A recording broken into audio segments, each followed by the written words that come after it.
All right, picture this for a second. It's the early morning of January 24, 1966. You are 19,000 feet up, flying high above the freezing, jagged peaks of the Swiss and French Alps. You're sitting inside the cabin of Air India Flight 101, which is a Boeing 707 jet carrying passengers on what should be a totally routine journey to London. The sky outside the window is this blinding, disorienting white.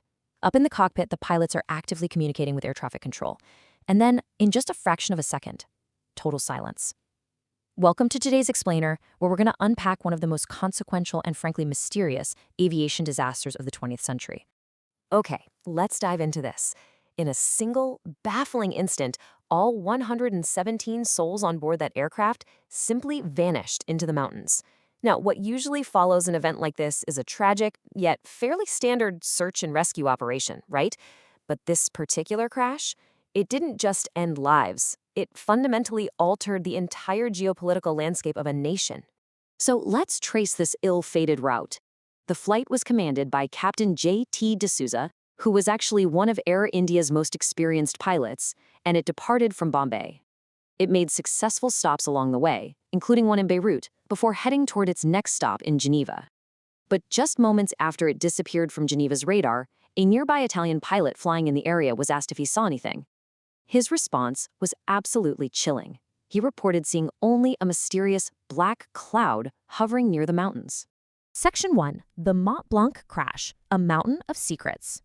At roughly 7 a.m. GMT, the Boeing 707 crashed directly into the border of France and Italy, right near the summit of Mont Blanc, which is the highest mountain in Western Europe. It went down about 3,000 feet below the mountain's peak. But what turned this from a tragic alpine accident into a massive, decades-long geopolitical mystery wasn't actually the crash itself. It was one very specific passenger sitting in that cabin. Section 2.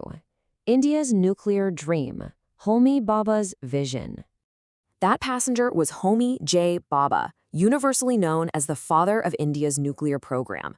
And listen, Bhabha wasn't just a scientist, the guy was an absolute visionary. He was a Cambridge-educated genius who had worked alongside legends like Niels Bohr at the famed Cavendish Laboratory. When he returned to India, he essentially built the country's entire modern scientific infrastructure from the ground up. He wasn't just using technology, he was literally creating the ecosystem for it to thrive. So the crucial point is this incredibly bold public claim Bhabha made. He brazenly announced that if the Indian government gave him the go-ahead, he could build a nuclear bomb in just 18 months. No way, right? Just imagine the shockwaves this sent across the globe in the mid-1960s. We're talking about the height of the Cold War, and this rapid timeline deeply terrified the global status quo. Let's move to and see how this builds, because Bhabha was absolutely relentless. In 1945, he founded the Tata Institute of Fundamental Research. By 1960, he had the Cyrus reactor active, producing weapons-grade material. And the geopolitical heat? It really turned up after the 1962 India-China War and China's own nuclear test in 1964. Finally, in December 1965, India's Prime Minister Lal Bahadur Shastri secretly gave Bhabha the green light to accelerate the nuclear weapons program. The dream was actually happening. Section 3. 2 deaths, 13 days, a geopolitical vacuum. When Flight 101 hit Mont Blanc, the aftermath was, well, it was eerily silent. The crash was so incredibly violent and the weather so deeply hostile that the freezing mountain effectively swallowed everything. Investigators found no bodies, no intact wreckage, and most importantly, no black box. The investigators were left completely blind. The mountain was keeping all of its secrets. And then, the staggering coincidence becomes clear. On January 11, 1966, Prime Minister Shastri died mysteriously of a reported heart attack while negotiating a peace treaty. Just 13 days later, on January 24th, Bhabha was killed on Flight 101 on his way to an international atomic energy meeting in Vienna. Think about that. The only 2 men who knew the exact, unwritten details of India's nuclear acceleration were dead within 2 weeks of each other, leaving a total, absolute vacuum in India's top secret policy. Section 4. Conspiracy or tragic collision. Naturally, explosive theories emerged to explain this highly convenient timing. Let's look at the 2 major claims impartially. On one hand, you have a claim published by journalist Gregory Douglas alleging the CIA planted a bomb in the plane's cargo hold to prevent India from sparking a nuclear arms race.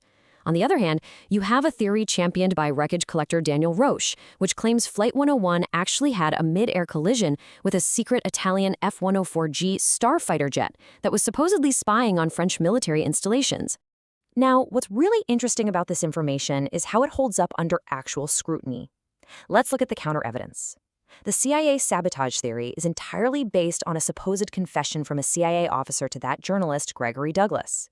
But historians later revealed Douglas is actually an alias for a guy named Peter Stahl, a man with a heavily documented history of forging fake historical documents. On the flip side, the mid-air collision theory relies on scattered military debris found decades later. Yet, a thorough search of Italian military archives shows absolutely zero records of any starfighter crashing near Mont Blanc on that specific date. Section 5. The official investigation. Moving past the dramatic conspiracies, the official March 1967 French Inquiry Commission report points to a deadly combination of mechanical and environmental failures.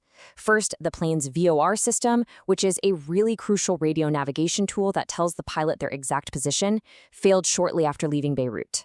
Combine this broken navigation with whiteout conditions. If you don't know what that is, it's this terrifying optical illusion in the Alps where heavy snow blends seamlessly with the sky, making it literally impossible to see the mountain directly in front of you.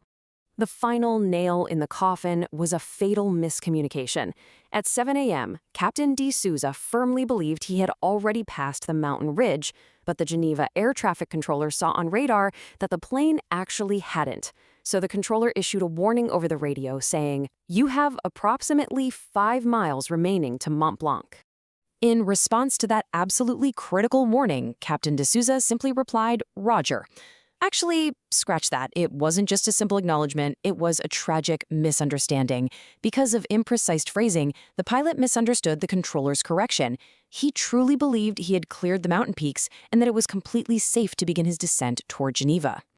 And so the tragic irony of it all is realized. Without any need for a bomb in the cargo hold or a phantom fighter jet in the clouds, a simple, misunderstood radio call, combined with blinding whiteout conditions, caused the pilot to intentionally drop from 19,000 feet down to 15,500 feet. He flew his aircraft straight into the solid rock of Mont Blanc. Section 6. Homi Bhabha's lasting legacy. Despite the immense setback and the massive vacuum of leadership, India honored Bhabha's foundational work. They renamed his research facility the Bhabha Atomic Research Center. And you know what? The scientific infrastructure he built with his own hands proved incredibly resilient. The country kept the dream alive, eventually conducting its first successful nuclear test, Operation Smiling Buddha, in 1974, and fully weaponizing it by 1998. And this brilliantly illustrates the devastating delay his death caused. Bhabha was super confident he could deliver a bomb in just 1.5 years from that 1965 green light. Because of his untimely death, that exact goal took the nation 32 years to officially realize. Pushing an 18-month goal back by over 3 decades just proves how vital his individual brilliance was to the entire program. But we have to remember, Bhabha's legacy wasn't just about weapons. It was always about energy and self-reliance. Today, fueled by his early vision, India operates 25 nuclear reactors that contribute roughly 3% of the country's electricity to the grid. His dream of peaceful atomic energy, powering millions of homes, it remains a tangible, breathing reality today. So, as we wrap up this explainer, I want to leave you with a thought to reflect upon. History so often hinges on the absolute smallest of margins, doesn't it? A misunderstood word over a radio, a broken navigational gauge, a blinding snowstorm. If Air India Flight 101 had just maintained its altitude for a few more miles and safely cleared the Alps, Homi Bhabha would have landed in Geneva. How completely different would the global geopolitical landscape look today if India had become a fully nuclear-armed state in the 1960s? It's like a giant puzzle with missing pieces, a mystery of history that we will never truly be able to solve.